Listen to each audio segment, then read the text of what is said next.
awkward, like when you're on a Zoom meeting and it's like, you gotta wait for everyone to show up and it's the Yep. awkward, like, "Is my sound working?" Yeah, So, yeah, we're am I live. here? Yeah, we're live. This is exciting. I don't think It I've is done exciting. a live podcast before, so this is cool. This is Yeah, exciting. yeah. I really like doing it and, hearing the questions and stuff like that because, you wanna make sure that what you're doing is valuable and people are digging it, and so, Yeah. when people ask questions, then they're really getting what they want out of it, you know? Yeah, yeah, definitely. And we also, me and Catherine do a podcast every week, and it's weird because you can see the downloads and you can see how many people listen and all that kind of stuff. But other than that, there's like not a lot of feedback. So it's Yeah. kind of it's really interesting. You don't get as many like comments as other videos. So it's maybe going live is a good idea for us. So you can get like Yeah, that real interaction and yeah. Try it people will out. just, like, kinda tune out and, Yep. you don't lose people as much, so Yeah. It's like when I'm speaking, I love it when people ask questions because I don't wanna just talk the whole time. yeah, yeah, for sure. I don't do a Um, whole lot of that, public speaking, but I guess we will be talking about that a little bit because I'll be uh, doing yeah. some sort of, something at DeckExpo, which should be exciting. Are you like me? You don't know what's going on with your life until you open your calendar that day? No, not at all. 'Cause usually I'll open up my calendar and I didn't put anything in there, I forgot to even do that, so, I actually I have adapted, or adopted some new I mean, I'm going out kind of far on a limb to say I adopted new technology and then say I'm using Google Calendar. Um, but, I went and explored some other options for keeping, my schedule, and then, I'm invested into Google Gemini AI, that whole Mhm. work suite, so, uh Google Calendar, Google Tasks. I'm really invested in that now, and so far, it's been working wonders for me because otherwise, I will forget Mhm. instantly, and even a 30-minute reminder before a meeting, not good enough. I will Mhm. forget Yeah. easily within that 30-minute time period. Mhm. So I have to do 5 minutes, 30 and 5. Yes. So Yeah, I know what you're talking about because it'll like, I'll be on my computer working and it'll pop up, and then I'll just be really focused on whatever I'm doing, and oh my gosh, I had such a great prospect that, I was just so excited to work with them, and I was 15 minutes for the meeting yeah. because I just was, like, focused on what I was actually responding to one of their team members, but then I had to show up and be like, "I'm just too focused, I'm sorry, Yeah. I'm late for my own meeting." I just care too much. I work too hard, and those are my biggest weaknesses. Yeah. Same. So you have a mobile office, right? Are you in the mobile office? I'm not. So Okay. right now I am in my stationary office, which last year we built a shop at my house, and the second floor of that is my office. But right now it is in progress. So it's Yeah. I have my desk set up. I have some stuff up here, but it's mostly a work zone right now. I'm trying to get it Uh-huh. set up and you know, uh, get it set up really nice where I'm gonna want to be up here and want to keep things organized and stuff like that. But right now, it is the opposite of that. Yeah. Yeah. Everything's always a work in progress though, isn't it? It is, and the way my mind works, I'm very, very good at starting projects. Like, I love the initial buzz you get from starting a new thing, especially, around the house because it's like, "Oh, I can do this in the backyard, or I can do this over in the shop," and, I have 2 children now, and I have no time to finish any of these, projects that I start, so I have so many started projects at my house, and hopefully soon I'll start chipping away at completing some of those. How old are your kids? I have a 4.5-year-old boy and a 12-week-old daughter. Yeah. Oh, I love it. You're one of each and a baby Yep. girl. Yep. Yep. So cool. It's I've got a girl and a boy too, okay. Yeah. but I It's have kids in high school now. okay. It's a I whole different ball game. it's amazing how quick you forget what it's like to have a newborn. My son's only 4.5, but it might as well have been 100 years ago that he was, a newborn, because I don't remember anything about what it was like, not sleeping, like, everything just feels like it's brand new again, and, Yeah. Well, they 12 turn into new people, like, every 6 months. So they do, and 12 weeks in, she's sleeping pretty good. We're starting to kinda get into I don't know if I'd call it a groove, but we're somewhere between a groove and a rut, and we're continuing continuing on each day, which is, about as much as we can ask for right now. yeah, yeah. You're not in control anymore, right? That's just Not at how all, not I at all. learned that by having kids. Yep, and it's amazing how, like, your perspective on everything changes with each new thing. Like, when we had Max, uh, it felt like, "Oh my god, I wish I took advantage of all the free time I used to have when I didn't have kids." And now, since we had the second one, it was like, "Oh my god, I didn't realize how easy it was with just one." I had so Yeah. much free time, and now I don't have any. So, I'm trying to keep I'm trying to keep that in perspective, that at some point, maybe I'll look back at this and say, "Oh my god, this was so easy." Uh, but that so far has proven to be a little tough. So Yeah, I will say that it's like a physical strain when they're younger, especially when like when they're toddlers and you gotta chase them around, but then as they get older, it's mental. yeah. And I feel like God gave me so much patience, and then about when they turned 12, I was like, "Where's the patience? Where did it go?" Alright, well, I'm probably more the patient one, so, Yeah. it's good to know that, I'll look forward to that running out in the coming years. And now that you mention it, I that makes a lot of sense, because 'cause I'm using it up at a very, very quick, rate right now. Yeah. It's every day, something else to, test my patience. Yep, yep. It definitely there's never a dull, boring moment. Yeah. Yep, for sure. And all their bad behaviors I look at and I'm like, "Okay, that's something they got from me. Okay, Yep. I can't be Yep, too mad." exactly. So, Oh, yeah. I can see myself doing that same exact thing. It's crazy when you see yourself in another person and you're like, Yeah. it's good when it's a good thing, but when when they're not being good, you're like, It's always most evident with something with a negative behavior that Yeah, that's the easiest thing to stop. right.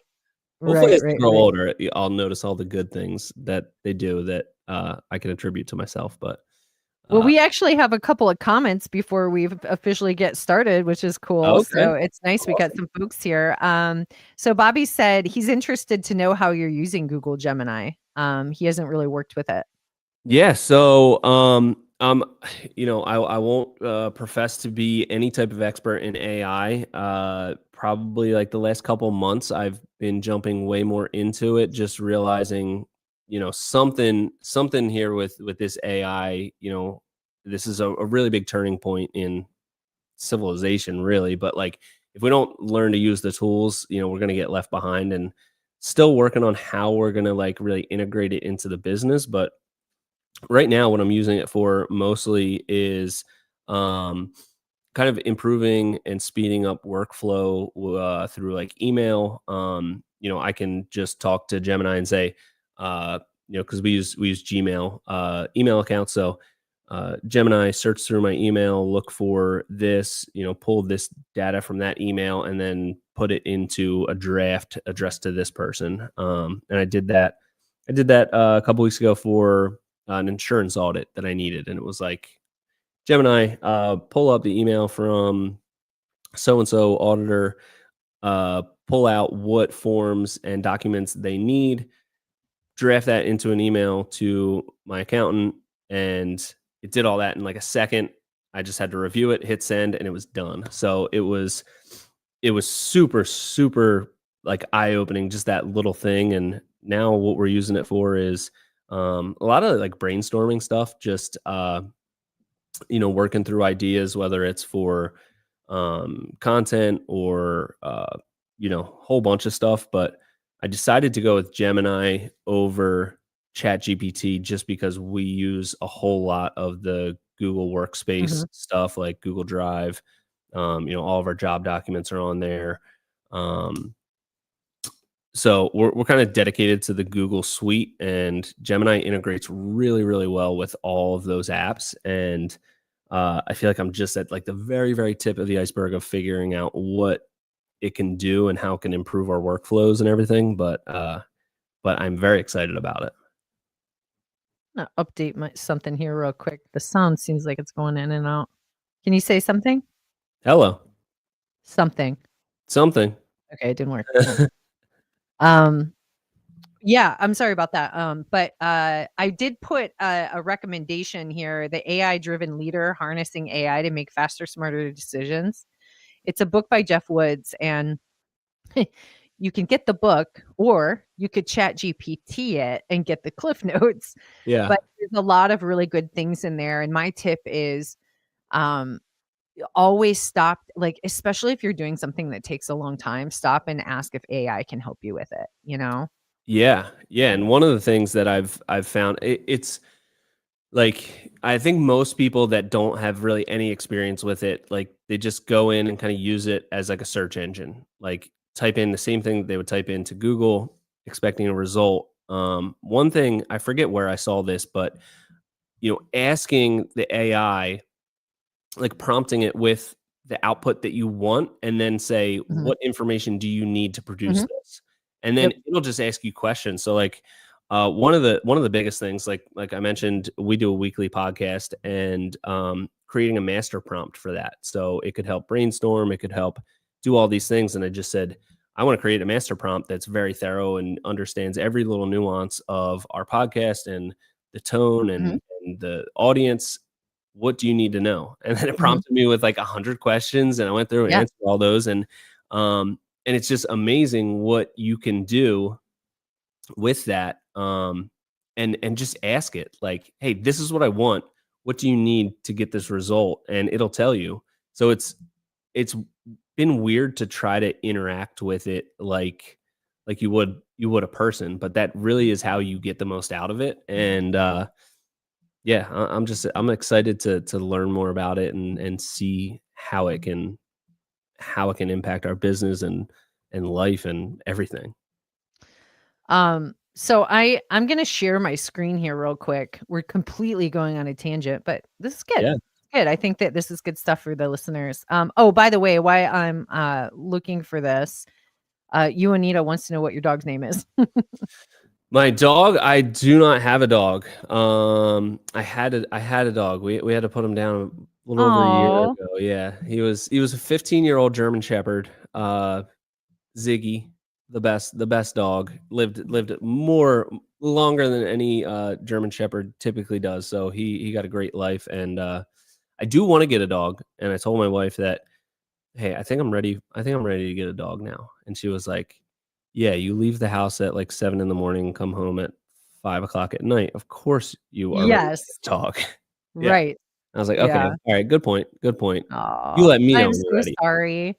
Yeah, that was my first dog. Yeah. Oh my god, you just you don't know how it's gonna affect you till Yeah. that day comes, but he lived a great life. We rescued him from the streets of Philly, and, he lived out his best years, so can't ask for anything better than that. Oh.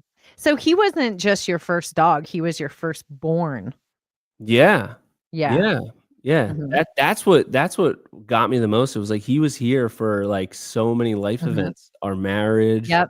our first kid. It was Yep. like our first well, we got him right after we bought our first house, but, just everything. It's like, "Oh my god, you know, he prepped us for what we are going through, now." So, RIP Ziggy.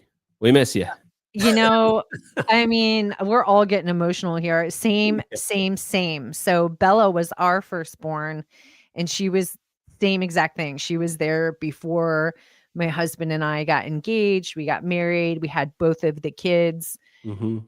and we have all the pictures of, the kids cuddling with the dog. And when Oh, yeah. she left, like we swore we would never get another dog because it was so painful. Yeah. But a year later, I just couldn't take how quiet everything was, even though we had 2 kids. Like, I Yeah. just missed that companionship so much, and Yeah.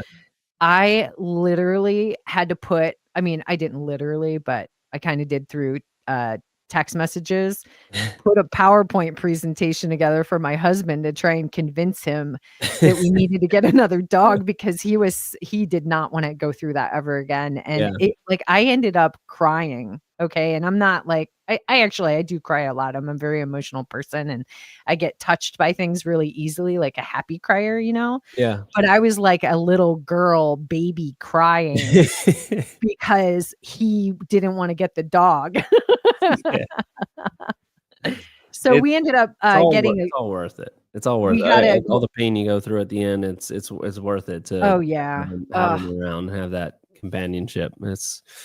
You're making me wanna go get a dog Well, today. I'm gonna sell you a little bit. By the way, we had German Shepherds when I was growing up, so I know what that's like, but Yeah.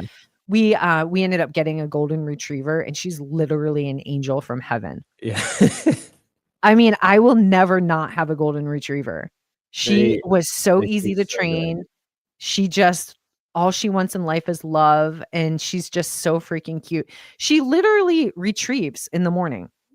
She has a routine. She gets up, eats breakfast, goes outside, and then she finds like my kids, they're teenagers, so they have clothes all over in their room. So she'll usually open their door because she can do that, open their door, go in there and find like some socks or something.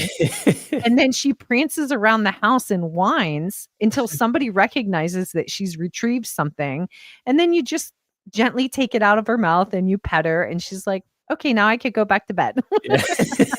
My agenda is done for the day. I have It's retrieved so and I am cute. back to bed. They've got a good life. They don't maybe they do realize how good they have it, but life Yeah. with a dog is pretty good. You and Anita said that you have a dog on your website. So is your German Shepherd on there? He might be, yeah, he might still Okay. be on there, yeah. Okay. I know there's a picture of me, with him on there. Um, yeah, I gotta change that. I gotta change it. Oh, man. See, that's Aw. what uh, but yeah, Ziggy, he was Aw. great. He was Ziggy. great. Yep. Okay, we're all like, I'm gonna pour one for Ziggy later, Yeah, okay? So I'm sharing my screen here. I did wanna just kind of share a few things to, see if it would help you or any of the yeah, listeners. So this is my Chat GPT, and I started off by creating custom GPTs. So I've got, like podcast distribution, right? So, like, yep, when you're done with the podcast, you distribute it in multiple places and, like, like the length of the description and all of these things are a little bit different. So it just will you just upload the script and it just creates the description and does it like everything like you train it and you tell it exactly what you want the output to be.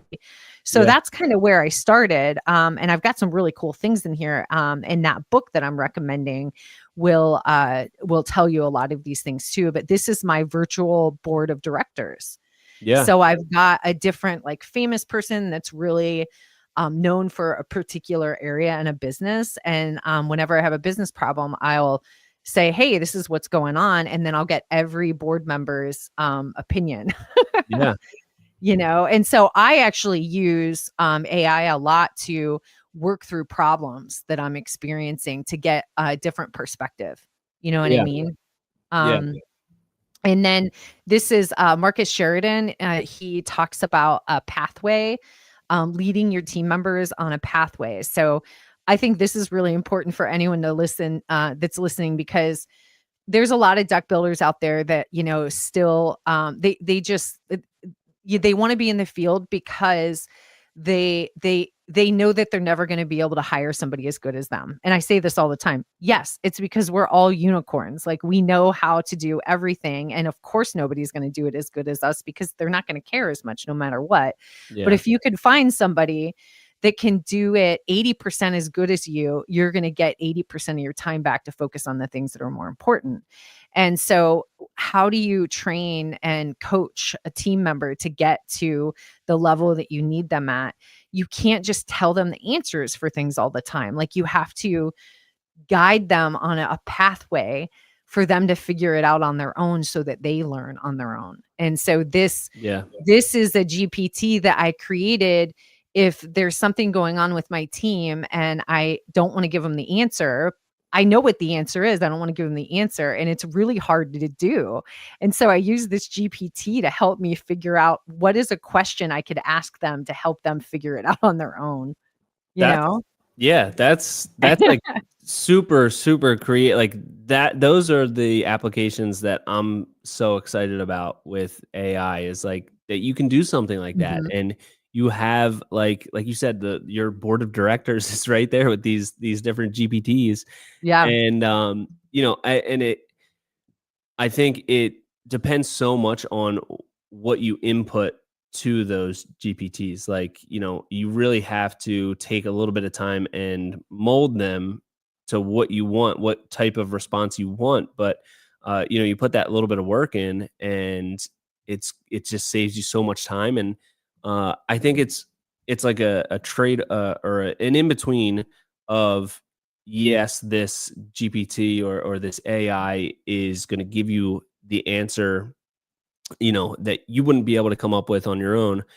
But there's also an element of just like you're working through it together. And sometimes I realize after working through, an AI chat that like the AI didn't actually give me too much this time. Mostly it was just me bouncing ideas Yeah. off of Right. something, and then, it's just kind of like almost a sounding board or a Mhm. mirror when no one else is around. Nobody's gonna like, judge you or you know, somebody's got the data somewhere. But, Yeah. you have this you're not just fumbling around with it in your mind. You're bouncing Mhm. it off of uh, a a thing. I don't know. Mhm. AI. Yeah, no, 100%.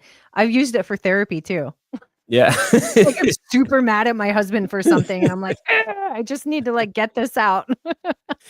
My wife's a therapist, and, she uses it to, like, come up with, like, if we're having a problem with, our 4.5-year-old, like, he won't, he doesn't wanna eat his dinner, or he's, like, having trouble with this behavior. She'll use ChatGPT, and, like, she also has, like, the clinical knowledge to know whether it's good or bad advice, and Yeah. she loves it. She's like, Yeah. "This is great." Like, this is, kinda taking Mhm. real, like, tactics and putting them to this specific situation in, like, a really helpful, constructive way. So, Yeah. uh, I could probably use some AI therapy. Yeah, I for should probably sure. I should probably We start all on can. that. AI therapy, oh my gosh. Yeah, so these are, down here, these are projects that I have. So, I helped, coordinate the first ever Nadra SoCal regional event, and so, I have a project for it. I have a project for my finances, for sales. I even started a personal one lately. I helped Lainey Sleppen, with her personal brand, and so I put something in here. Now, gonna be a coach for, the, group I'm in, for other agency owners. And so the way these projects work is you, you have multiple conversations within a folder. Basically, you feed the project knowledge, so I can upload a bunch of files and just, directions and things like that to it, and then every conversation that I have with it gets saved in here, and then it could reference all of those previous conversations, so it just gets smarter and smarter the more that you use it, Yeah. to really save a lot of time. So, hopefully that was helpful. If anyone's listening, let me know if you have any questions on AI, and maybe Sean and I can help. Me, not But so much, but just that demonstration for me, that was helpful to just see like what your workflow looks like because yeah.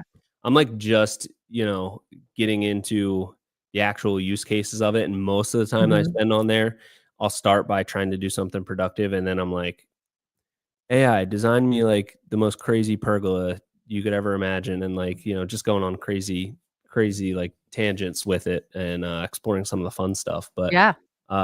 yeah, that was helpful for me to see how you've, Cool. organized it. And Andy Henley's gonna be speaking at DeckExpo on AI, and we had him on the Oh, really? podcast talking about it too, and one really good takeaway was that, everything I call it the AI disruption era, it's impacted the way that people search. I own a marketing agency. We help connect homeowners to builders through the internet, and the way people search is totally different. A lot of people are Yeah. using chat GPT and generative search, and they're not even going to your website anymore. And they're doing a lot more research because it's a lot quicker and easier to do Yeah. before they ever decide to pick up a phone or call you. And nobody wants to be sold, right? And nobody Yeah. wants to really even talk on the phone. Like, they want text messaging and stuff like that. And they're going to do everything that they can to figure out who is going to solve their problem the best, and who has the most authority. And they're going to earn that trust before they ever even decide to go to your website,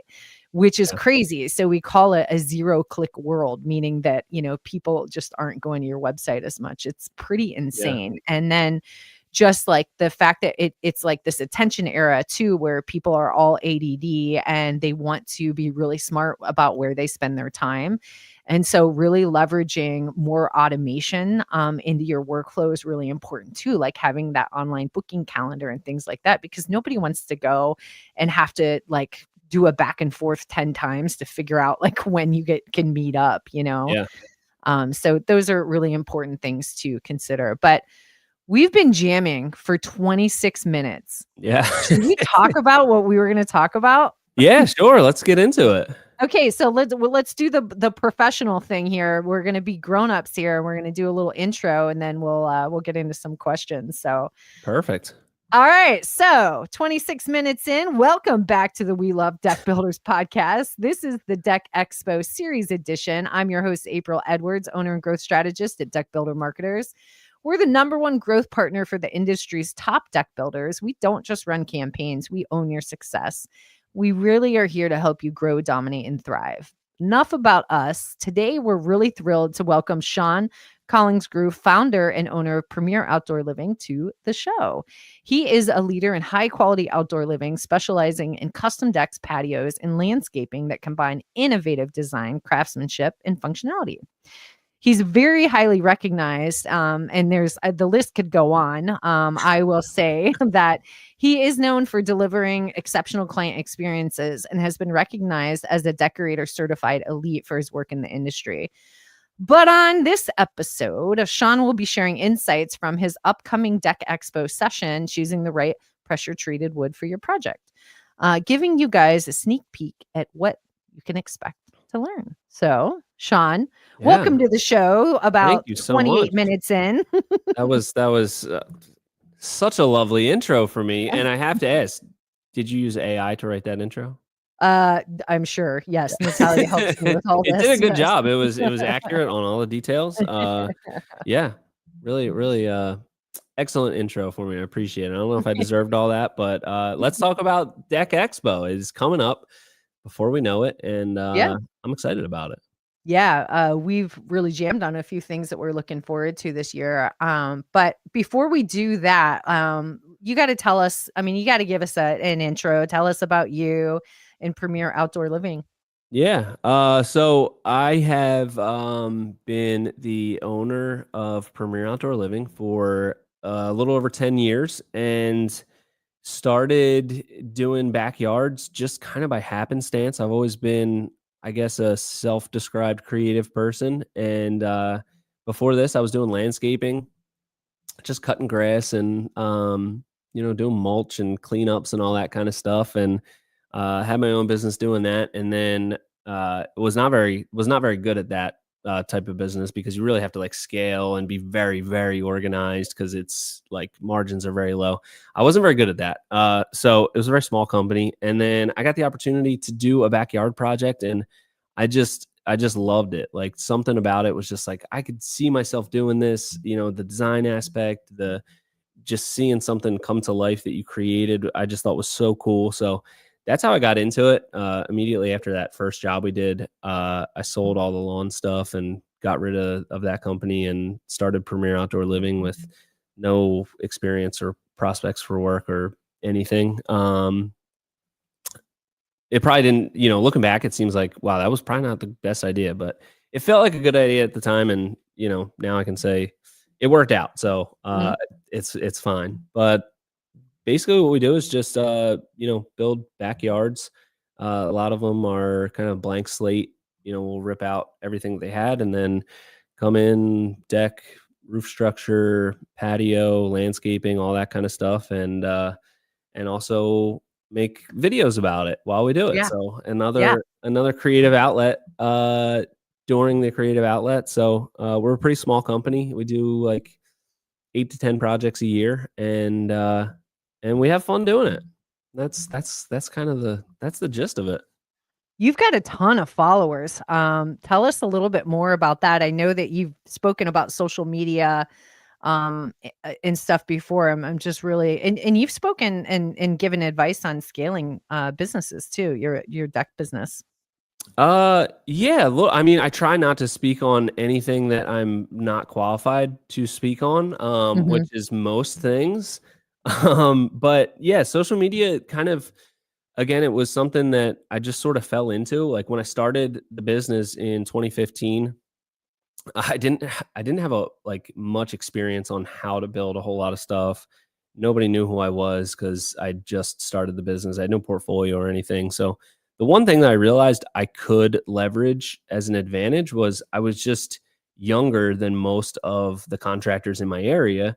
And I was already on Facebook and Instagram just personally. So I was like, okay, I think this is going to be a great way to build this online reputation. And that's kind of how the whole thing started. My goal initially was, I didn't want to do just boring cookie cutter kind of backyards. I wanted to, do something that I felt like I could get creative with. And the idea was for the first year or two, I'm not going to worry about profits or anything like that. Just make enough to get by and mhm, try to build the coolest thing that I can because we weren't getting a lot of jobs anyway. Nobody knew who we were, but focus on, am I going to be able to get a great finished picture of this project that we can then go and market that through our website and through social media to then get the projects like that where we can actually charge what it should cost. So mhm, that was kind of the idea. And I thought, using social media was the best way to do it. It was something I was already sort of familiar with just by using it personally,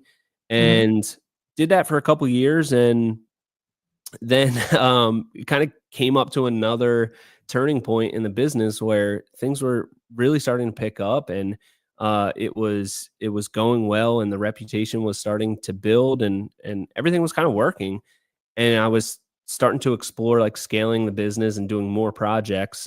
And I started doing that for a while, kind of exploring that route, and it was just a whole lot of stuff that I didn't love doing and I wasn't very good at. So, uh, it kind of led to another turning point where I decided, you know what, we're going to stay small. And the mhm, things I am good at, I think, are being creative, thinking outside the box a little bit, and and making these silly videos about building decks. So I decided mhm, we're going to keep the company small, and we're going to try to leverage social media even more by doing YouTube content and stuff like that. mhm, And, it's I think everything that we've, built up to this point has come on the tails of realizing something else that I'm not good at. And I think that's like one of my strongest skills is being very um being able to confront all the things that I'm terrible at, and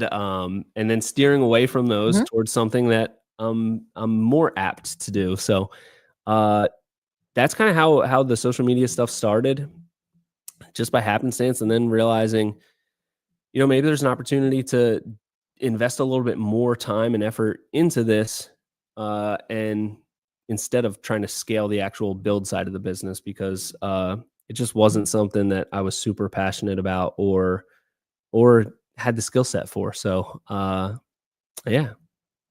Yeah, I mean, there's so much to unpack there. Thank you so much for that.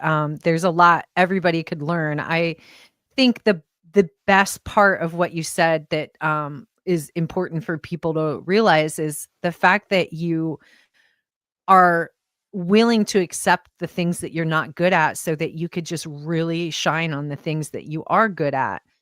And I always talk about delegation too, like delegate the things that you're not good at and focus on the things that bring you joy that only you can do too, right? Like, Yeah. especially if you want to grow your business, you're the only one that is going to be able to focus on business strategy. Nobody else is going to be able to do that. So, do you want to be like adding things to your website and, things that, like, or bookkeeping? Ugh, Yeah. so boring.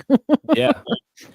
Yeah, I think um, what I've realized is that a lot of people kinda go down this route of what they think building a business, especially a construction business, looks like, and it's you start with 1 crew, you go to 2, you go to 3, all of that kinda stuff, and it's like this, kind of path that has been laid out by other construction companies, and it just seems like that's what the path is. I should just keep building it, get more crews, and then eventually I'll get to a place where I'm not doing much, or I'm going to be in a position where now I have the freedom that I was always looking mm, for. And I think people don't realize that what job they are building for themselves. Like, you're building this whole thing going in this certain direction, and what does that look like at the end? What does that position look like? It might be something that you don't enjoy and that you're not good at. mhm. And if you're not good at a lot of those things, you're not even going to get to the point of scaling the business where you can just completely step away. So luckily I realized that pretty early that I need to just lean on the few things that I'm good at and try to stay away from the things that get me into trouble, like a lot of things. Trouble could be fun though, depending on what you're doing. If you ask any, and you mentioned delegation, and Mhm. delegation is so important when you're not good at certain things. Um, I'm also not a great delegator. I have an amazing team around me, and they are so patient with me because I will meddle in what they're doing, and Yeah, but guilty. luckily they are very strong-willed people that say, "Sean, get out of my face right now," Yeah. and then Mhm. I laugh and I say, "I'm sorry, Yeah, I'll leave." yeah. So Well, I find I do the same thing, but it's because I don't know if you agree, but I would assume that you're a natural, like, you thrive on problem solving, so you see something and it's hard for you to not jump on it and try and work through it. yeah, for sure. I either thrive on problem solving or problem starting. One or the other, depending on my mood probably and if I'm bored. But yeah, I think, there's always gonna be stuff that you're good at and you're not good at. And, developing a team around those weak spots is really important. And still, you might still have issues with delegating. Like, you might have the team built around you that can handle all these things, and still it can be hard for entrepreneurs to like get all of those things off of your plate. And it's for me, it's always a work in progress. I always have to like try to be conscious of it and not get in people's way, because in the end, it's just impeding their progress. Mhm, And if I meddle with all the little stuff that they're doing, their end product doesn't turn out as good because I'm trying to put my, mhm. 5 cents in there Yeah, with stuff that I'm that I'm not really qualified to do. So yeah. So, taking away from their ability to grow and shine, inefficient 2 people doing the same thing, and then, taking you away from things that are probably more important for you to focus on. yeah, yeah, And I'm 100%. saying this because, like, I feel like you and I need a pact and Yeah. to hold each other accountable for this. So my team listens in on the podcast. It's really important for them to learn. And so anyway, for all of my team members listening right now, Sean and I, we're We're gonna taking an yeah. oath that we are going to try really hard to stay out of your way. I'm gonna try my best. I do try. If anybody from my team is listening right now, I try so hard. I can't help myself. Yeah. But yeah, part of the magic comes from that chaos. I'm Mhm. convinced. So Yeah. it is what it is. We have a few questions here, really good Yeah. questions, but there was something else that you said that I think is really important too, is that you built a business off of your passion, and you were so passionate about what you did that you wanted to make sure that that really, I think in subconsciously you really wanted that to be in the forefront. And um the other thing is the fact that you knew that the the most important thing to focus on was getting those really good images. Yeah. And I guess I just want to talk about how your business really evolves in different phases, and everybody wants, fit the 50,000, not everybody, but a lot of people want the 50,000, $80,000 projects or whatever. But if you're just getting started, like, sometimes you haven't earned that privilege yet. Yeah. Like, you need to, I tell people, I'm like, I mean, sometimes you need to go to Home Advisor and you need to pay for those leads, because you just need to get work in the door Yep. and get reviews and get the pictures of the work. Then you can start, you're building up your authority and the proof of what you do.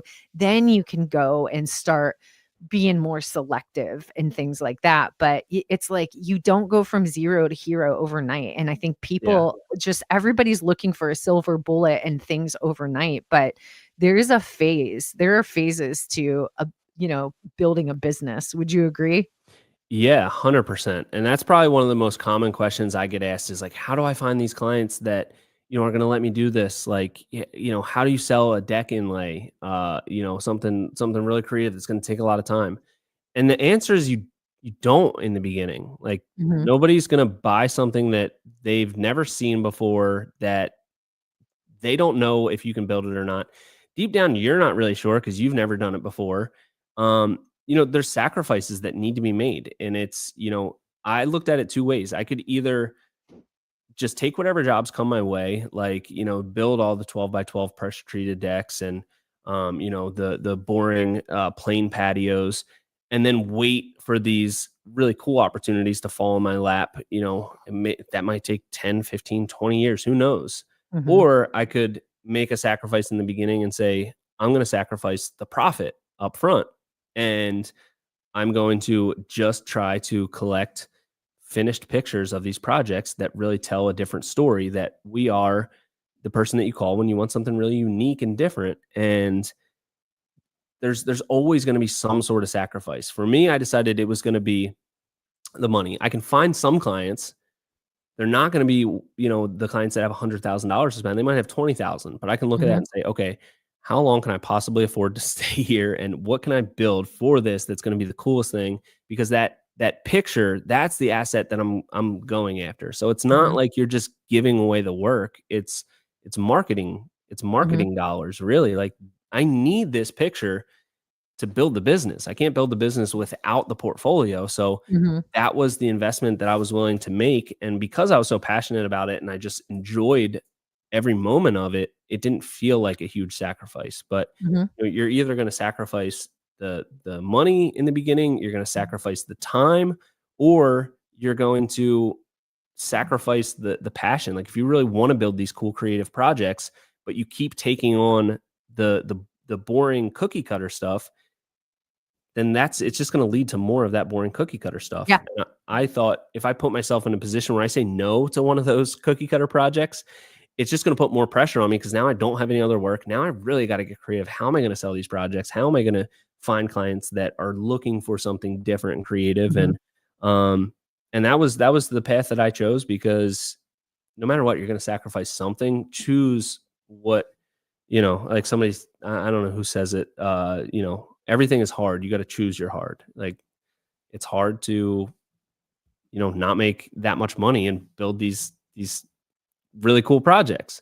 But mhm, it's also hard to, make what you're supposed to be making, but not get to build the cool projects that you're really passionate about. So, um, hopefully that answers. no, I I don't know, think that was it's a little great. long winded, but It's great, and I actually wanna ask you a question to help me through yeah, something. Um, we work with deck builders all across the country, and we work with them for several years. I mean, we are an extension of their team and a partner. And as any business owner would agree, like, if you have a client that's not happy, it's like the worst feeling, especially when you've done everything you possibly can. And so we had a client that just left, And it's like, we do our team, my team and I, we meet and we're like, okay, like what could we have done different? Like, how did this happen? Yeah. And I think that this year's been a little bit different.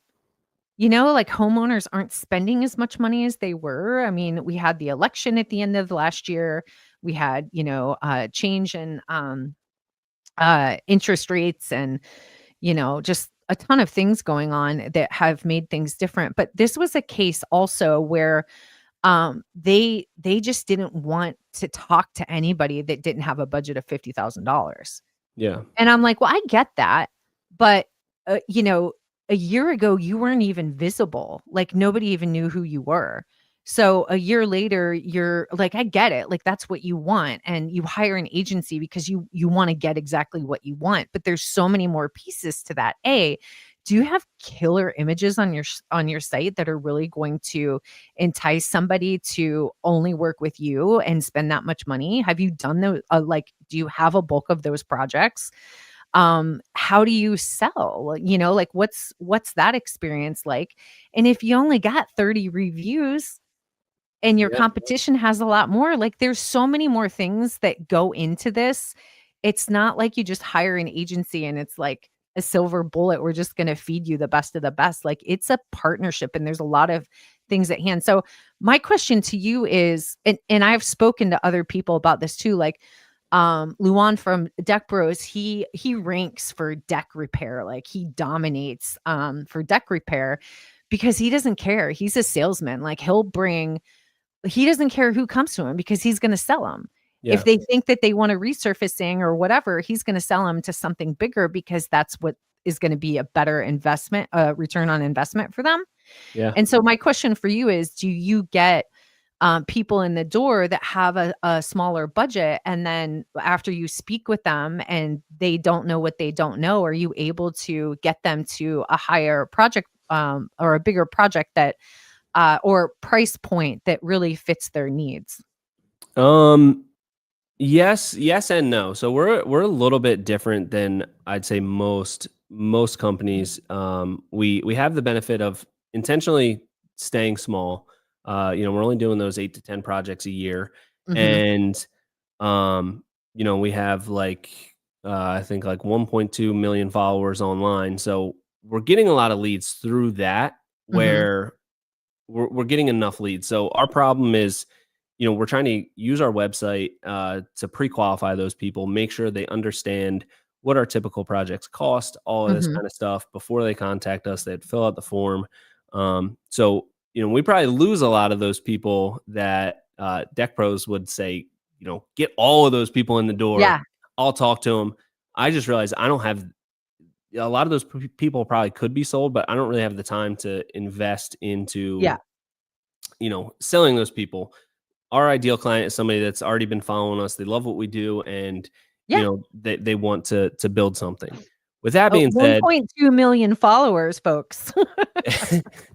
I never would have thought, just Yeah. from doing deck and patio videos, it's crazy. But the with that being said, still, I mean, every project we do, the number that we end up on is more than they thought or budgeted for. Like when they, Mhm, when we start the mhm, design consultation process, it's like, I'll kind of coach them on, based on what we talked about, like this is kind of the range that you'll be in. Um, that's always more than they usually expected. So they're like, mhm. okay, well that's fine.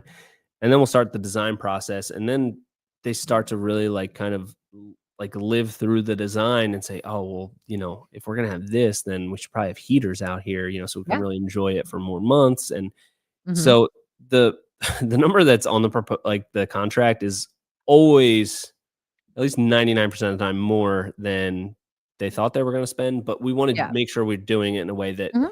we give them all the options so that they can make an educated decision, because I don't wanna be there by the time we get there building it and we have, like, pressured them and, like, oversold them and they feel overextended. Like, I want them to be completely comfortable with the investment that they're making so that we can come, do our job, everybody's happy, it's a great experience, and yeah, they still end up, they get excited about it, they wanna add stuff, and it ends up being more expensive than, we initially set out for when it started. Yeah. Because they're not a outdoor living designer, right? Like, they don't know all of the things that are going to make it, what they, what they are intended it to be. Yeah. And so you really have to consult them on those things. And plus, if you're gonna drop, tens of thousands of dollars and you're gonna have this for a while, like, you might as well go all in, right? Like, Yeah. or at least, like, get consulted on how to do it in phases. Definitely, definitely, and I think a lot of people, once they start going down the road of initiating a project, they realize, like, even reskinning a deck, like, it's still a pretty big investment. Like, there's no, like, unless you're just gonna stain over what's there and it's a wood deck and you're gonna wash it and stain it. Other than that, like, it's gonna be expensive. It's a pretty big Mhm. investment. So whether it's Yeah. $20,000 or $50,000, like, 20 is still a lot, 50 is more, but, depending on who you're talking to, um, when they look at that, okay, I could spend 20 and I might get another 10 years out of it because the substructure is already 30 years old. You know, why don't I make a bigger investment? I can enjoy it more. We can change the layout. We can, Mhm. expand on the size and change things up, and it'll also last for a really long time. So, Yeah, for um, sure. yeah, Well, my takeaway is I mean, you have to earn the privilege, you know what I mean? Like, I it just goes back to what I said before, like, you're not gonna be able, like, your problem is that you don't have a lead problem, so you get to be selective, right? Like, your problem is your time and where it goes, and so it's so interesting. I mean, we exclusively work with deck builders, and you would think that it was the same, like, rinse, wash, and repeat for everyone, but it is not. And a lot of people yeah, ask us about exclusivity. They don't want us working with, like, their competition, but it doesn't matter. And if you're interested to know more about that, I'll tell you. Um, but I will say just one thing, like, it doesn't really matter in the grand scheme of things, because every builder does things differently. They specialize in things differently. Their approach is different. How long they've been in business is different. How much authority they've built. Like, everything is totally different. And yeah, so the problems are different, you yeah, know? And so I also want to say, you cannot compare yourself to other people. You yeah, know what I'm saying? Like, every business is at a different level, and so if you feel like, "Oh, you're supposed to be like that person," or whatever, you just can't do that. I'm a coach. Well, I'm just starting to be a coach, and, a group I'm in, the seven-figure agency for other agency owners, and the biggest, piece of advice that I could always give new people that join the coaching program is, don't compare yourself to other people, yeah, because there are people that are titans that are making multi-million dollars, and you're not. Like, a lot of those people work a million hours. What do you want out of life? For yeah, me, I want to make enough money that I can try, like, show the world to my kids. And I don't want to work a million hours, because I like to ride dirt bikes and surf and do things. You know what I mean? yeah, And so, like, you don't know what goes on behind the scenes, yeah, and so you just have to understand that everybody has their own journey, and they're in a different place. And so you can't compare 100%. apples to apples. Yeah, and I think it's, like, the fastest way to just, like, be a depressed, anxious person is comparing yourself to other people, and I find it helpful for myself, like, there's no reason to take yourself, like, super serious. Like, I'm just building backyards to the best of my ability. I'm trying my best. I'm trying to have fun while I do it. I'm trying to, get satisfaction out of each project, and that's my goal. It's not Mhm, like to be the best deck builder in the world, because it's like, what does that even mean? Number one, and second, who cares? And mm, third, I'm just building decks and patios. Like, I always say there's people building skyscrapers out there. Like, I'm just doing, like, this tiny little thing mhm.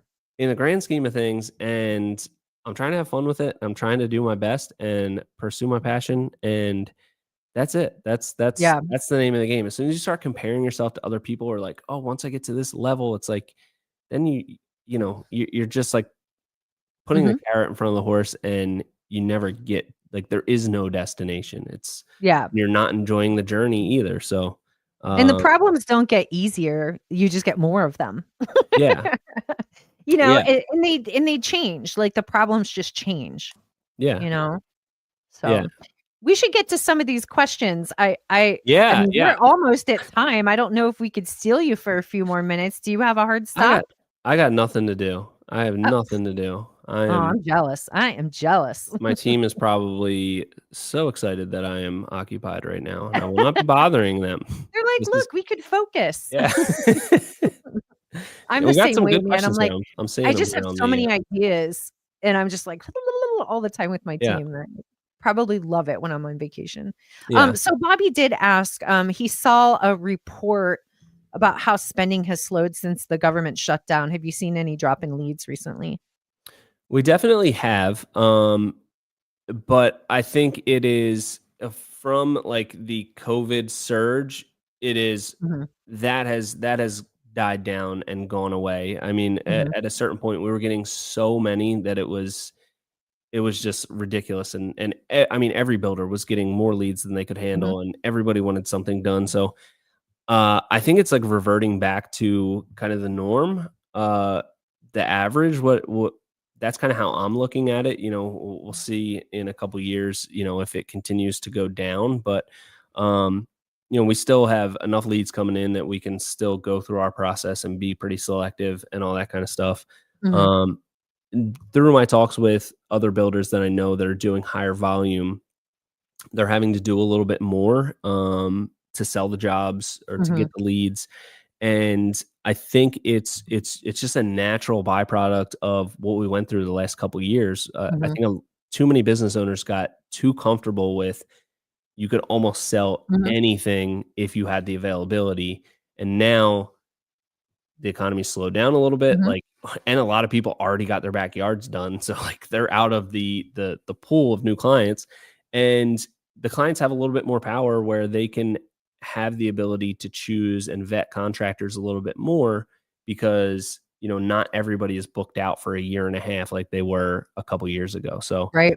um, definitely noticing a little bit of a slowdown in leads, but I think it's is probably, like, you know, what what you should be expecting at this point. But that's just in my experience. So Yeah. No, I mean, as a marketing agency that works with builders across the country, we've had to now we haven't raised our pricing, but we're doing double the amount of work that we used to. yeah, Because it's totally changed, the amount people are willing to pay, how they find businesses, it's all completely changed. And we actually have I wrote an article, I can't find the link right now, but I wrote an article on AI disruption and how it's impacted everything. And so if you go to our growth hub, which is our resource section on duckbuildermarketers.com, you'll find that. And I really recommend that anybody read that. It's really important to know because there are a couple of changes we've had to make. And the one is we need larger ad spend now. It costs more. We have to produce triple the amount of content and just work a hell of a lot harder with everything that we do. And the third is, we actually do growth workshops with our clients, and we have a whole client success hub, because we are demanding more out of our deck builders. Like, you can't just expect everything to be spoon-fed to you. Like, yeah, you need to look at your website every once in a while, and you need to see if the work that you have up there still represents the work that you wanna get now. yeah, You have to take really good pictures of your work. You have to reply to reviews. You have to ask for reviews. yeah, Um, and they just, a lot of our clients got away with, just relying on us for everything. And it's not like that anymore. It takes a lot more. And so yeah, sorry to say, like, we do a great job, but you have to know how to sell, you yeah, know? yeah. I mean, there's so many different facets that go into landing that job, and like what you just said with do the pictures on your website represent the type of jobs that you want now is so relevant because I get asked a lot of times, like I said, how do you sell these projects? I got nobody calling me for this really cool stuff. And then like I go on their website or their social media and it's like, well, if I was looking for something really unique and different, I'm looking at your stuff and it's all, it's all kind of cookie cutter. Not that you're not capable or able to build this crazy stuff. I'm sure you are. There's so many builders out there that are just able to do way more than what they're building now, but a client's not gonna see that potential in you. They're gonna say, "Oh, well, this isn't exactly what I'm looking for something a little bit different or more unique. I'm gonna Mhm. keep scrolling on by, find somebody else." So it's like that's your billboard out to the world. Mhm. So like if you want a crazy, $250,000 backyard remodel, put some pictures up that Mhm. look like that. So people that are looking for that huge project are like, "Oh yeah, this looks like what I'm looking for." Mhm. I don't think enough people realize that is that your brand is this collection of assets mostly that you have online, and you need to take a fresh look at that every once in a while and say, if I was a new client that was just surfing the web and I got to either this Instagram page or this website, what would I think about it? And if you do that regularly, you start to make changes and you start to correlate things like, oh, I changed all this stuff on my website. Now I'm getting more leads about the stuff that I really want to do. So um super super valid what you said there, and Yeah. I think a lot more people can heed that advice that you gave. Yeah, we're always trying to stay ahead, like we have a service, but at the end of the day, it's a product, right? And so how can we make that the very best product, service, whatever you want to call it at the end of the day? And so we're always trying to be innovative and just add more too, right? And so I just recently did we call it brand story day, and it's a multimedia day where I go out and I creative direct a video and photo shoot. And so it's really about telling their story. Like they end up getting a really good 2 to 3 minute, 2 to 4 minute video that really talks about their story and how they do things differently. And we do drone footage and clips on with their work and all of these things. Because again, people are ADD, they don't have a lot of time. Like if you can tell them everything and sell them in a 2 to 4 minute video, you're going to be a lot better off. Yeah, And if you really want $50,000, like minimum $50,000 project, these are the things that you need. You need to elevate, and I hate that I say that word because it's such a chat GPT word, but yeah, you have to elevate your brand and put and invest in it and get really good pictures of your work and have video and stuff like that in order to really earn that trust and help people understand why they should be spending that amount of money with you. yeah. I think the word trust is so important there. The more expensive the projects you wanna do, the more the client has to feel like they can trust you with that investment, and in my opinion, I think people would spend 25-50% more just if they're very, very, very sure that they're gonna get what they want from this person over taking that bit of a chance. Even if it's a lot cheaper, if they don't have that same trust level in the finished product or the experience, they're gonna go with, most of the time, the the one that they feel like they can really trust. And like you said earlier, people are doing so much more research. You Mhm. have to, develop that trust before you can get in front of them. A lot of people think, you know, just get me in front of the client and I'll sell them on whatever. It's becoming harder and harder to get in front of a client to be able to do that because people have already whittled down their Mhm. list to a couple finalists before they're reaching out to Mhm. anybody. They Yeah. want to they want to feel like they can trust these couple people that they're going to call and then invite them into their home or however their design process works and not feel like they're being sold to. Yeah. We have 4 pillars to our system, and it's visibility, leads, obviously, trust, and success. The success is how we do things differently with our coaching and stuff like that. But the reason it's like that is because you have to understand that the experience that a homeowner has with you starts before they even meet you. It's how you earn that trust when they're, stalking you, Yeah. like, when they're looking for somebody and then they follow you for a while before they decide that they wanna work with you. Yeah. All of that goes together. And so I would recommend anybody really sit down and think of what the experience would be like for their potential client in the way that you position yourself through your marketing once they get to your website, how you answer the phone, how you are helpful with them and consultative with them during sales, how you give them that warm and fuzzy when they put a deposit down and you're not going to work with them for 4 months. What are you doing to make them still have that trust and that Yeah. investment? How you show up to the job. Are people smoking? Do they have their shirts on? Like, is it Yeah. messy? You know what I mean? Like, I Yeah. can keep going, but there are so many touch points that they have, and it starts with your marketing and your branding, you know? Yeah. And And all of that, if you could get all of that right, then it will get you more referrals, which everyone's so proud of. I mean, referrals are yeah. good, but I will tell you guys, there's still referrals are still gonna go and check you up online and see what your reviews and everything are, you Yeah. know? And word of mouth is so different from what it was before. It's not like, "Hey, we had this person do this. Here's the phone number. Just call and then they'll come out to your house." It's like, "Oh, here, I'll send you the link to the Instagram or, here's the Yeah. website." So it's everything has changed and you have to just evolve with it really, Mhm. or you get left behind because people are buying differently. And as much as what we provide is a product, there is a final product that is in your backyard forever. But as much as we're selling that final product, we're also selling the experience. Like, Mhm. you know, they know that it's going to be a big project. We're going to be there for a long time. So what's the experience going to be like, and how can we make that exciting, fun? As least disruptive to their lifestyle as possible. Making sure we set the expectations of what it's going to be like. Here are some things to expect. Here are, some, issues that you might have to work around. Like, hey, we're going to need to completely commandeer the driveway for these couple days while we get started. And really communicating all that stuff is so Mhm. important.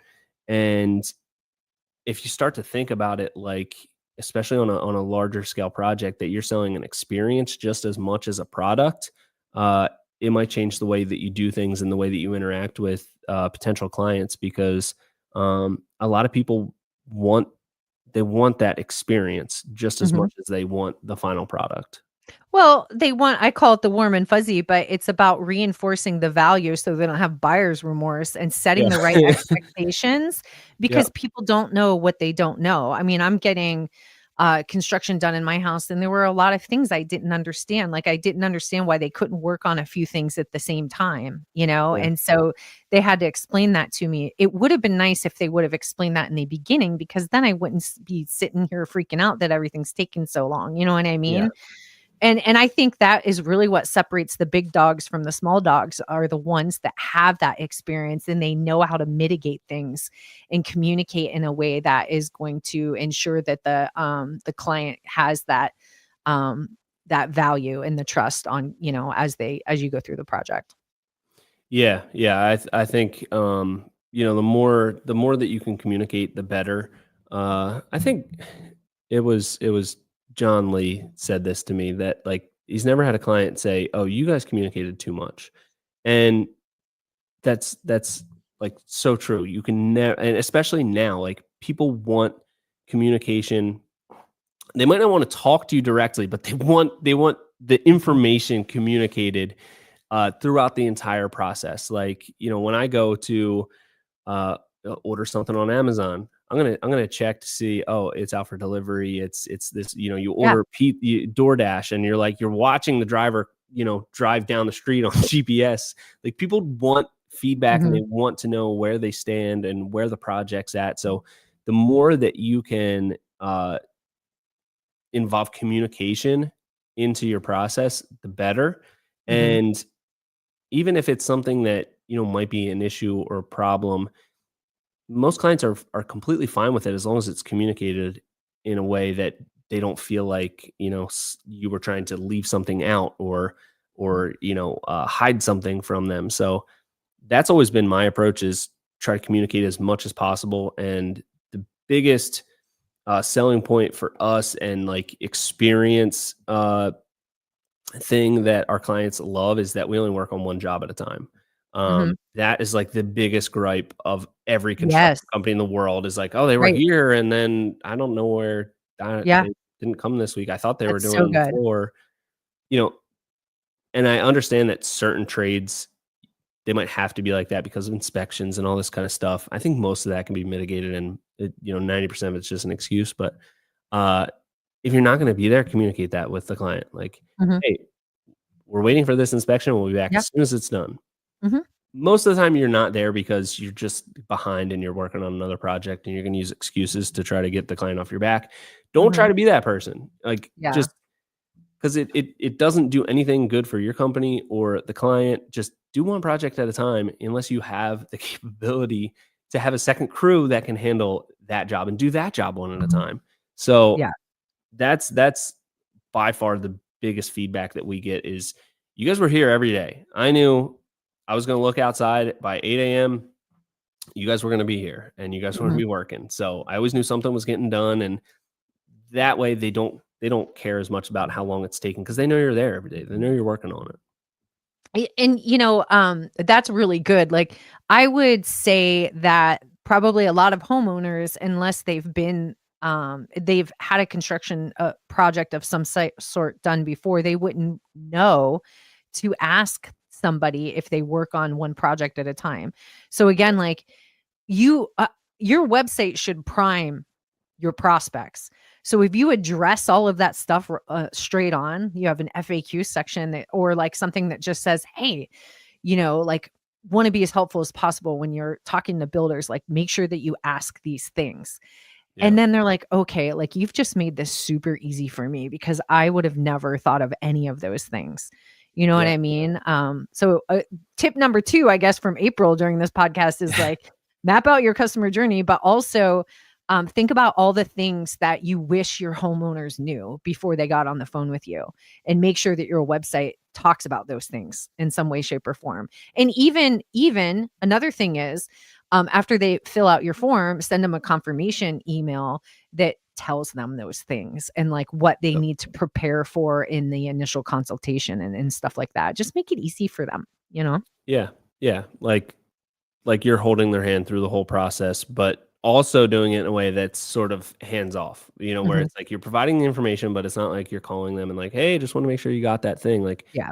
there's so many things that can be automated and, just arm them with the information that they need. And it's going to make them have a better experience. It's going to make your life a lot easier because you're not going to waste as much time. And something else I wanted to say because it's just something that I get all the time is I think a lot of builders like don't understand that clients don't know most things. Like I hear all the time that it's a huge red flag if the client won't give me their budget. And it's like, well, they've probably never had a project like this built before. So how are they supposed to even know what their budget should be? Like it's your Mhm. job as the expert to guide them there. Mhm. So that's always like a very integral part of our initial design consultation.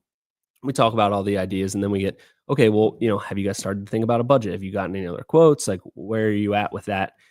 Or do you need some guidance on that? Mhm. And I don't know if I've ever had anybody say, this is our budget and we've really thought it out and it needs to be right in here because I know what things cost. It's always like, yeah, I don't know. We're not really sure. Mhm. We kind of, I don't know. We have like sort of some guesses of what it might cost, but we have no idea. And I'm like, okay, perfect. I Yeah. didn't expect you to know.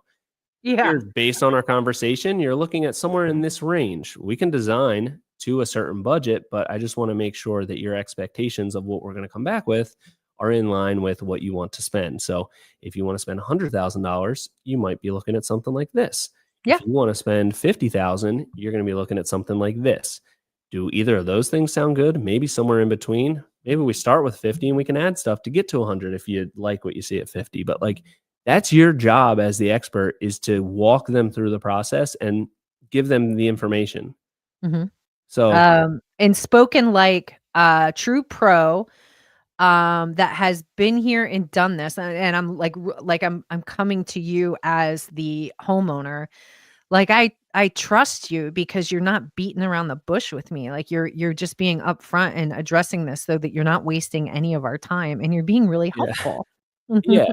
And it's like, there's no reason to not be super direct with it because it's like, you know, the things cost what they cost. And it's like it's not like you have this sliding scale of like, oh, well, I'm going to try to sell them at 100,000, but I could really do it at 50. I mean, I'm sure there's a couple of those people out there, but like, it's your job to just let them know what the things cost so that they can make an educated decision on what they can afford and does it align with the expectation of what they want to get out of it. Mhm. So like I never understand when people have such a gripe with that thing where the client won't tell them a budget because it's like they don't know. And the Yeah. budget is usually 90% of the time it's loose. It's like, Mhm. we want to spend this, like, that's not every single dime that we have. We could Mhm. spend more if we see something we like and we start, Yeah. expanding on it. So another piece of advice, Mhm. That was really educate good. them. Educate them. So, yeah, that was really good. Thanks so much for sharing that. I think everybody could use advice when it comes to sales in general. And so I appreciate that. All right, we got to get to some of these comments here. Okay, Yeah. where do I start? Okay. Oh, I had this one up for a little bit and then I realized I never took it down, but he said, where did it go? I'm sorry, I got to sort through all of these. So D Heidel Coach, do you know who this is? No.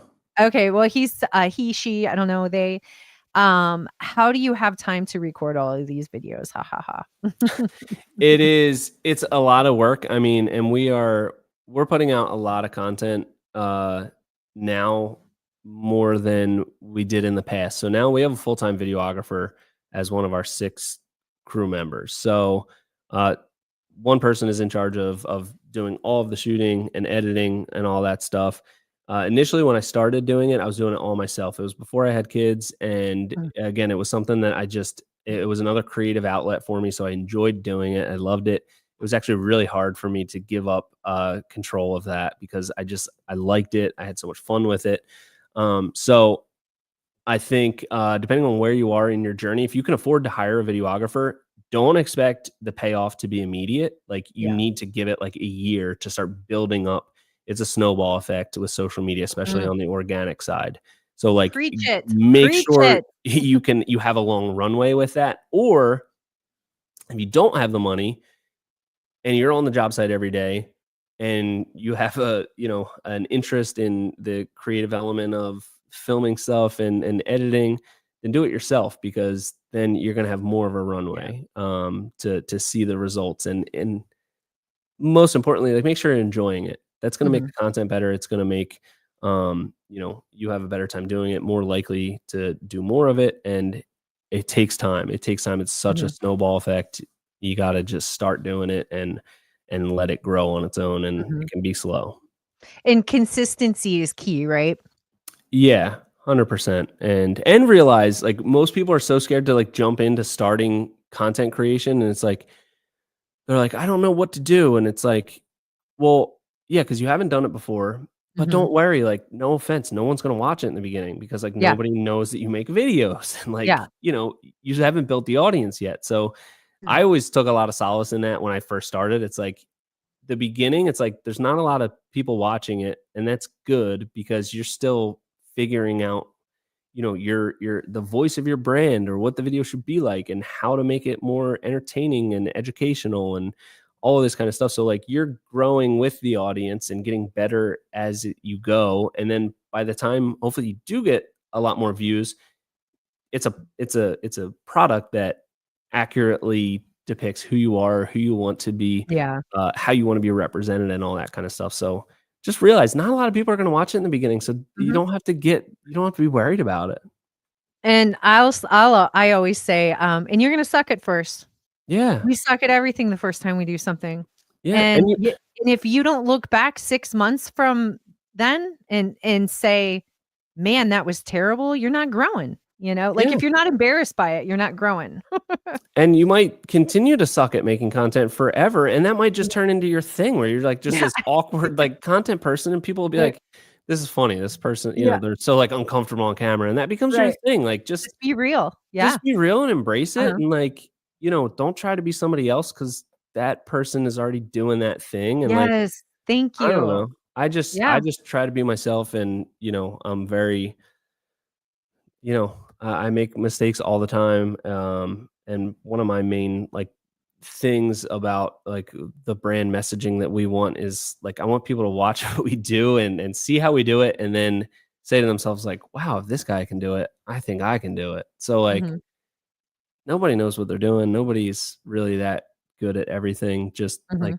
Just I don't know. Mhm. Don't be afraid to just try it and see how it goes. I always say this.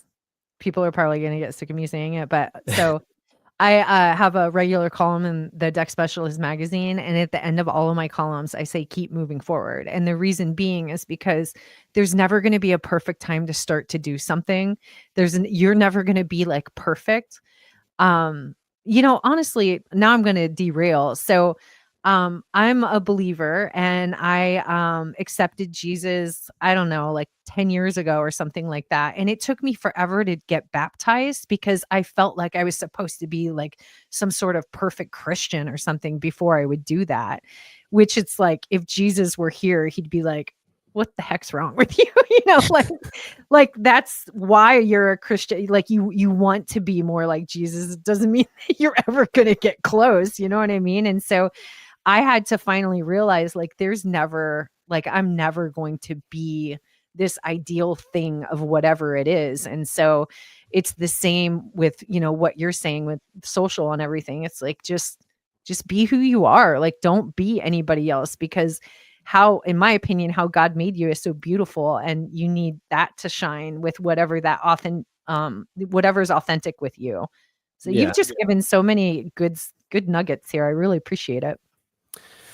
I appreciate that. I don't know if they're great nuggets or not, but it's just you know I want more people to just like I think there's too many people presenting this facade that like they have it all figured out, and um that you just have to like I don't know, buy this course or something and then you'll Yeah. have it figured out too. It's like no, it's just a journey, and Mhm. you're never gonna like get to a point where you're good at everything. You just have to embrace that, you know, y- you're just comparing yourself to who you were yesterday or last week or Mhm. whatever the saying is. And like, but that's true. Like you're just trying to get better, and like you can consistently get better and like be proud of what you're doing. I think that's kind of the key to it. Like Yeah, that's great. that's what it's all about. And try to have Mhm. fun. Yeah. Yep.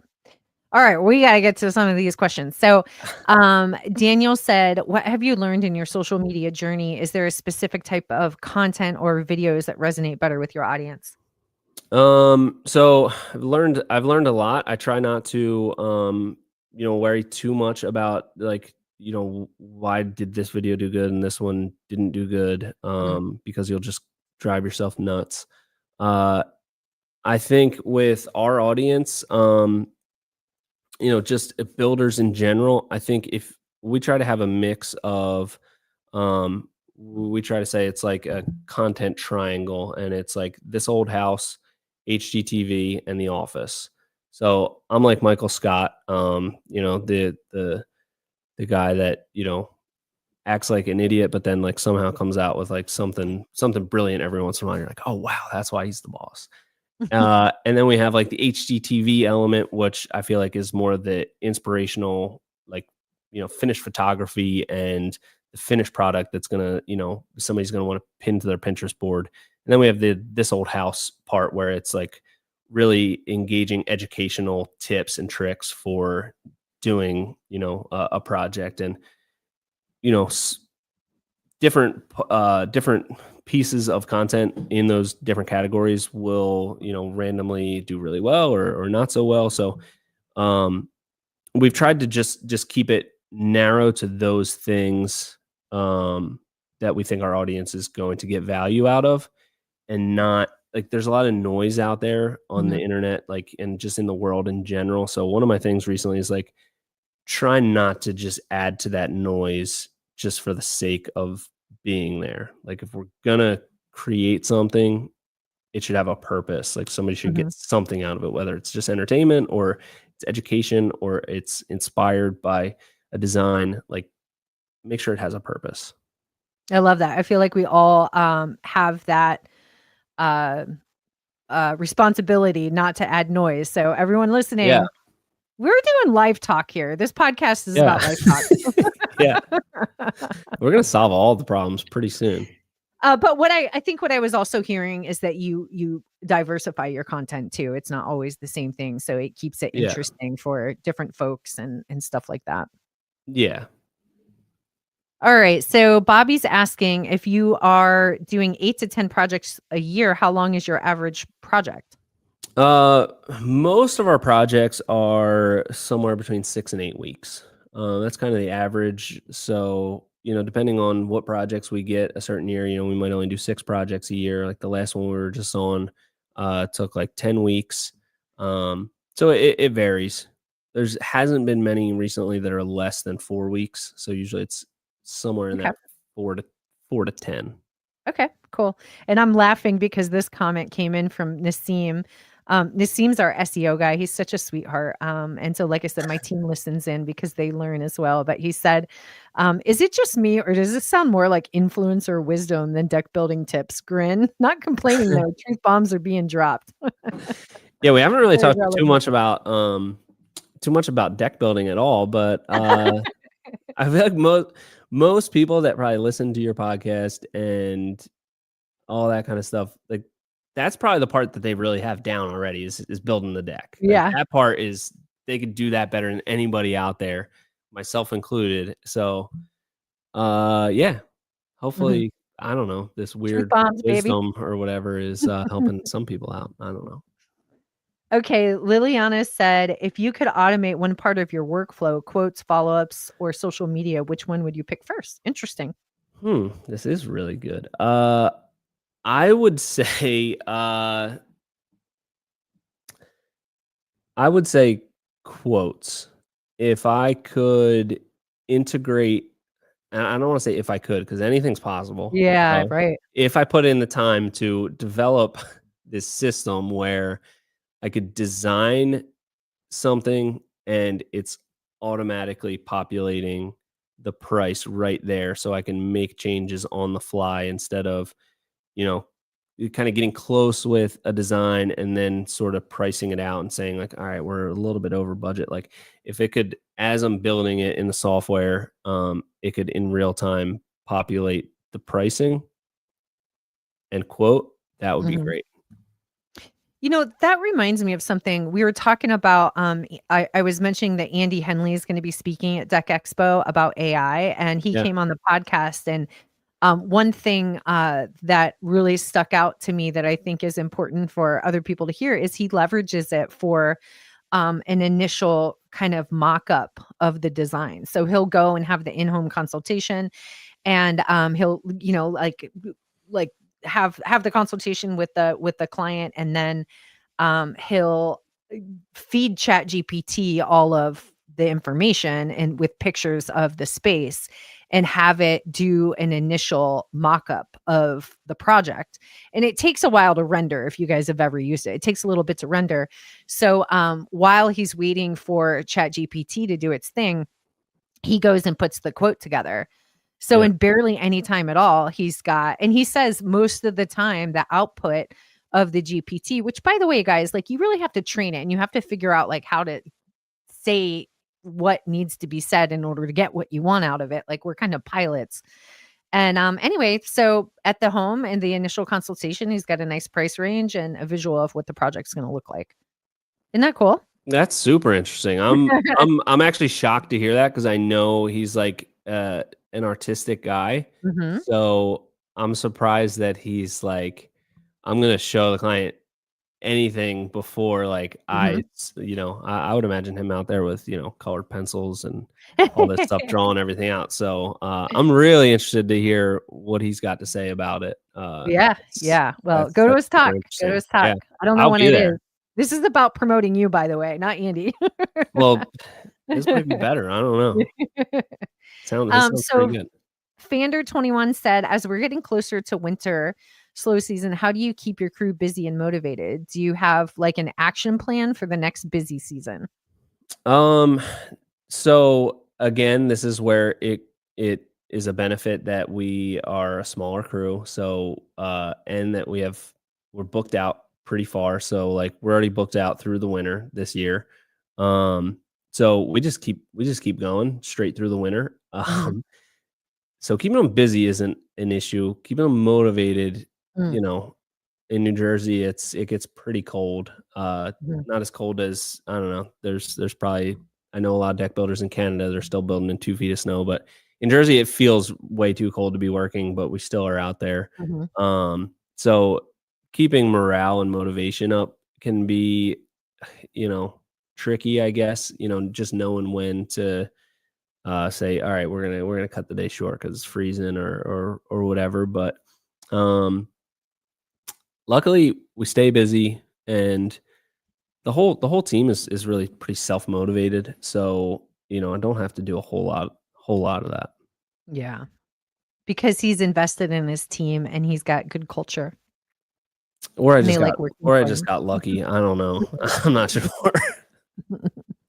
Well, you seem like a pretty real dude, so, I I think I try to be, yeah, they but probably I really can I enjoy. can be, I can probably be really annoying to work for just with my all over energy and Yeah, but so I'm that's very all of I'm us. very lucky.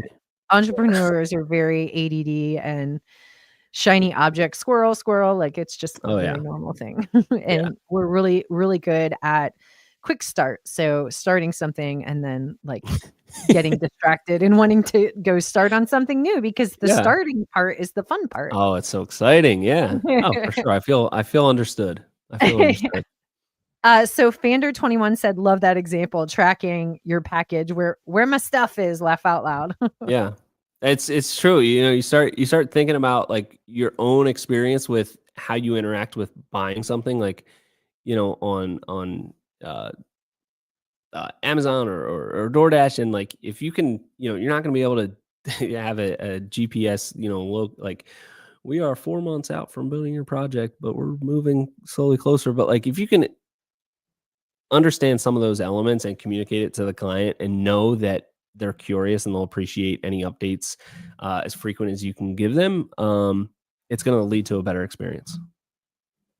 I just got a brilliant idea that I'm not gonna share because not you Okay, have to be a perfect. client to work with us, but I have to tell Natalia right now.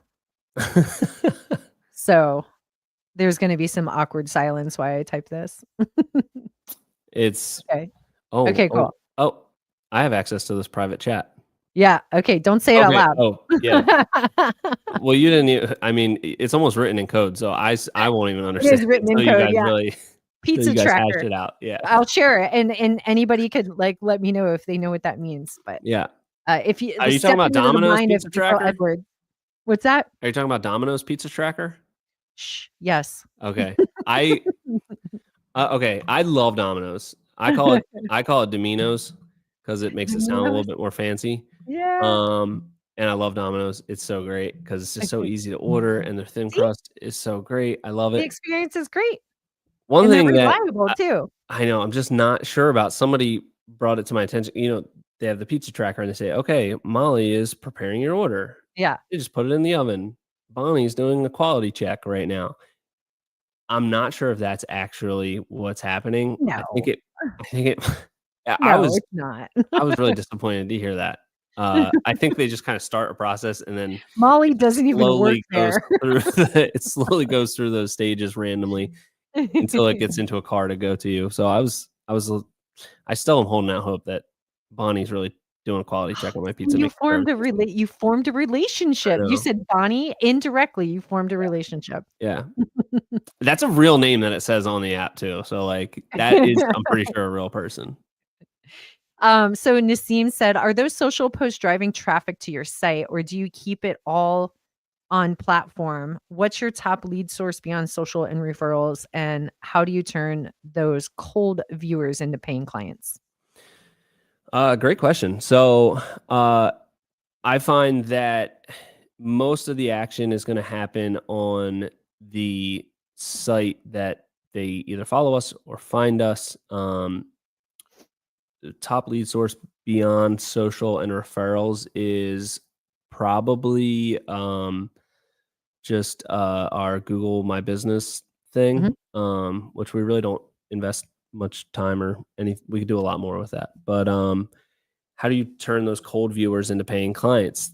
That's interesting because we don't want to turn a cold viewer into a paying client. We mm, want a cold viewer to become a warm viewer, to become mhm, a burning hot mm, viewer and really want to hire us. yeah, And, because of the way we've built our business, we're able to do it like that. Higher mhm, volume companies, aren't going to, I don't want to say not have that luxury, but they're not going to want to, let that lead cook for so long and potentially just go somewhere else. So like we have that ability to do that, and it's really great for us because not only do they really understand the type of projects we build, but they understand the whole experience that they're going to be able to like, they're going to watch our YouTube videos and know that we're going to be filming stuff and putting out videos about the project. So if somebody is a viewer of that stuff, they're going to be excited about the fact that we're making videos. If it's just mhm, somebody random that doesn't know anything about us, they'll be like, why are you guys filming this? Like, what's happening? It seems like you guys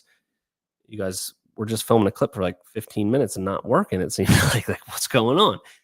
If it's somebody that follows us, they're like, oh my God, I can't wait to visually watch the build unfold through YouTube, and that allows them to share it with their friends and their mhm. coworkers and all that kind of stuff. So, um, yeah, we don't want any cold clients. We want them hot.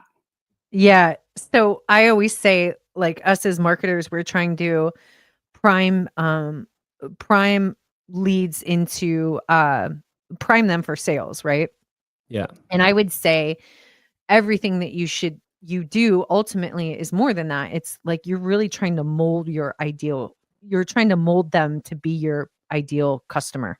yeah, yeah, 100%. Yeah, you want them before they make that first action. You want them to already be pre-qualified to an extent, um, if that's if that's the way that you want to go about it. And that's how we want to do it. We want anyone that like we almost want to make it difficult to reach out to us and jump through hoops and do all this stuff so that by the time you do that, we know that you are a burning hot lead and you really want to work with just us. A lot of Yeah. people aren't going to want to do that, and it's not the right approach for them because they want higher volume and they need to convert these people and have somebody actively sell them, which is totally fine. We do it a little bit different, and because of the way we've built our business, we can. But Mhm. that way we know by the time they reach out, like they understand what we do, who we are, how much the projects typically cost, that they're gonna have to pay for a design, all of these things. And if they still reach out to us, we know, okay, this is a pretty good lead. Yep. Yep, love it.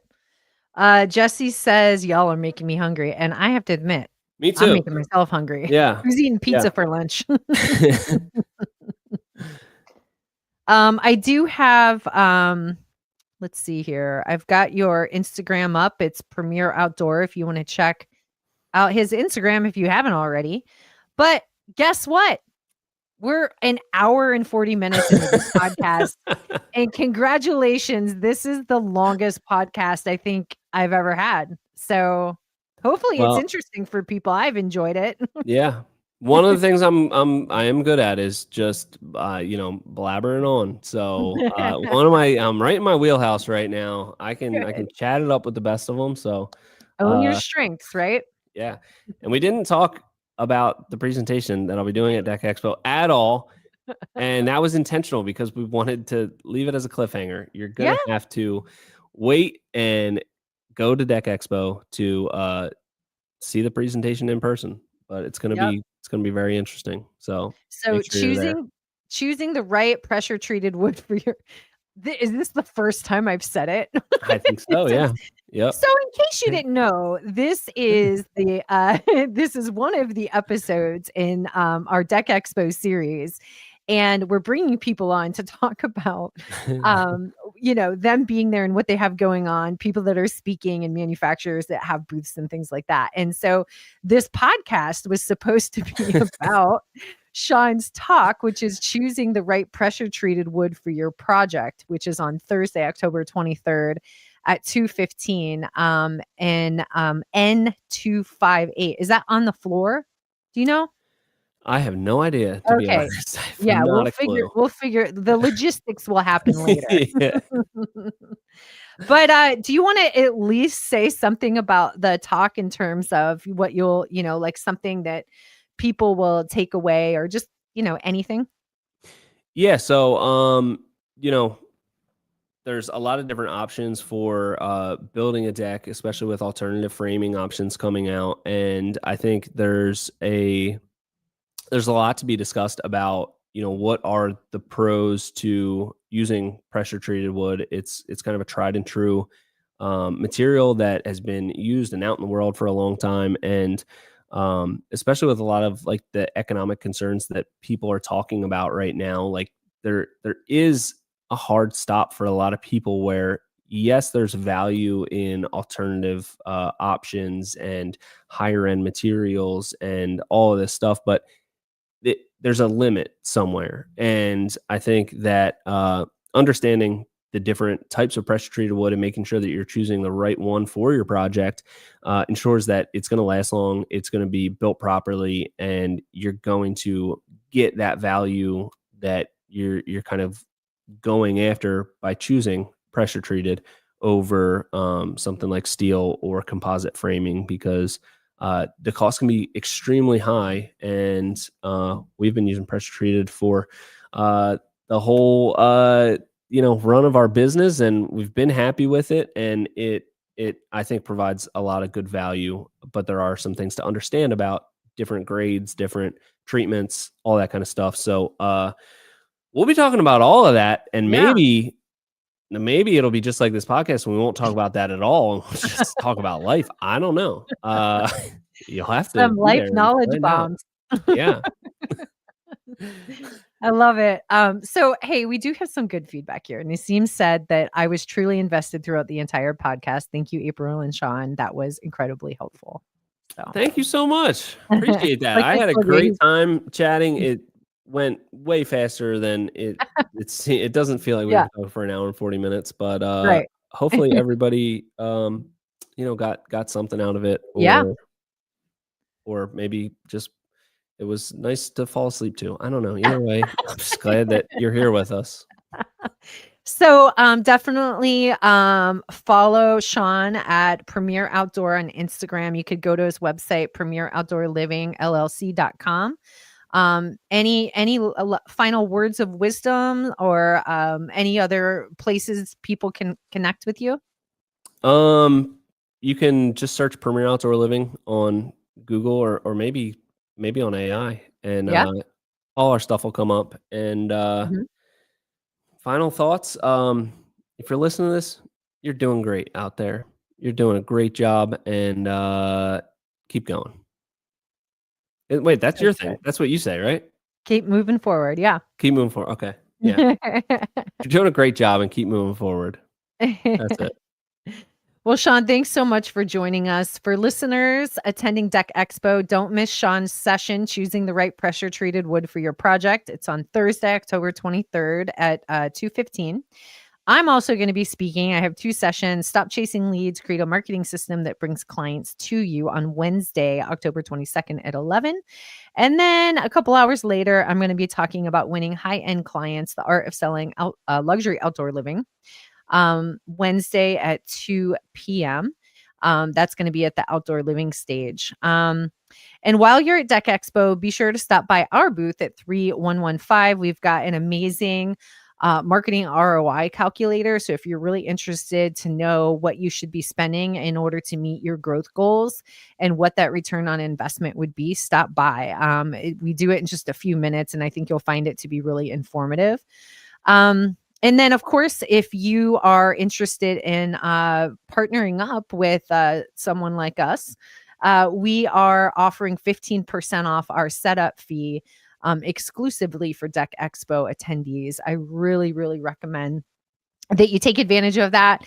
And we'll also be giving the book out for free. So the Deck Builder Marketing Playbook. So make sure that you stop by. And if you're ready to move your business to the next level, don't forget to book your free strategy session with me at deckbuildermarketers.com/get-started. Sean, thanks again. An Thank hour and you. 44 minutes. I Yeah. think we killed it. Yeah. Appreciate it. And I'll see you in a couple weeks at DeckExpo. Sounds good. Yeah.